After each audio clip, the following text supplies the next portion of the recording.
So a huge congratulations on becoming the new vice president of the HES Student Government Association.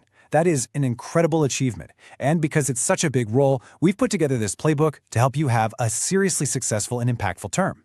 Let's dive right in. First things first, let's get the lay of the land. This right here, this is HESSGA.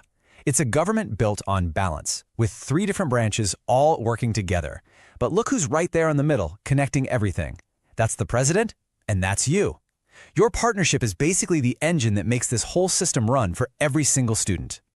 We've broken this down into 5 key sections. First, we're going to map out the landscape of HESSGA. Then, we'll zero in on your specific mission. After that, we'll get into the rules of the game for running meetings, brainstorm some cool ways you can make your mark, and finally, we'll talk about the legacy you're going to leave behind. All right, let's get into it. Part 1, the landscape. Because look, to be a great leader, you've got to know the world you're working in, the structure, the people, and the whole reason this organization exists in the first place. And really, it all boils down to this one powerful idea right from the Constitution: service. At the end of the day, your job is to serve your fellow students and your community. And that's not just some nice word. It's the why behind every single decision you'll make.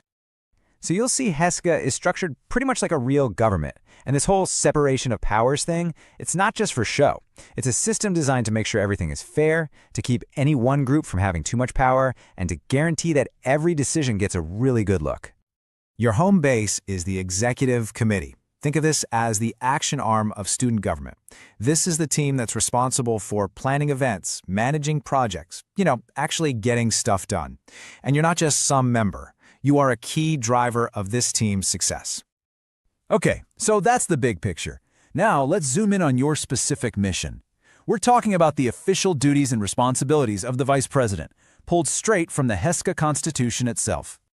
So Article 6, Section 4. Sounds super official, right? But let's break down what it actually means. You kind of have 2 big roles. First, you're a supporter. You back up the Constitution and you step in for the president when needed. But second, you're a leader. You're responsible for making sure the whole government is running well, and, this is a big one, you get to preside over the middle school meetings, helping to train the next generation of leaders. And this really gets to the heart of your job: partnership. You're the president's co-pilot. You're the one helping make sure the whole ship is sailing smoothly. Quick pro tip: schedule a 10-minute check-in with the president every single week. It builds trust and keeps you both on the same page. Just remember, your success is completely tied to the success of your president and your team. Now, understanding your role is one thing, but having the tools to actually exercise your authority, that's a whole other ballgame. And that brings us to the rules of the game, learning how to master the most important procedure in student government: the meeting. The HESSGA Constitution calls for one specific system to run meetings: Robert's Rules of Order. Now, I know that might sound a little intimidating, but its whole purpose is actually really simple: to make sure discussions are fair, orderly, and that you actually get things done. It's all about giving everyone a voice while still moving forward. The most basic move in Robert's Rules is called a motion. This is how any new idea officially gets on the table. Someone says, "I move that we," someone else seconds it, the chair repeats it so everyone's clear, and then the debate can start. See, it's just a simple, structured way to turn chatter into action. Okay, you've got the structure, you know your duties, and you've got the rules down. Now we get to the really fun part: making your mark. We're going to shift from the how-to to the what-if. What are you actually going to do with this position? So I'm asking you directly, with all this power and responsibility, what are you going to build? How are you going to use your role to bring the student body together, amp up that school spirit, and really, truly serve your community? Let's kick around a few ideas to get the ball rolling. How about a color run? I mean, can you just picture it? It is pure energy, it gets everyone outside, it's healthy, and it creates this massive sense of school pride. Plus, it's super memorable and looks great on social media. It's the kind of thing the whole school can get excited about. Or you could go with a project that has a totally different kind of energy: a unity wall. This is such a cool way to celebrate all the different people that make up your school. Students could add art or photos or just write down what makes them unique and what values bring everybody together. It's a powerful visual reminder that you're all in this together.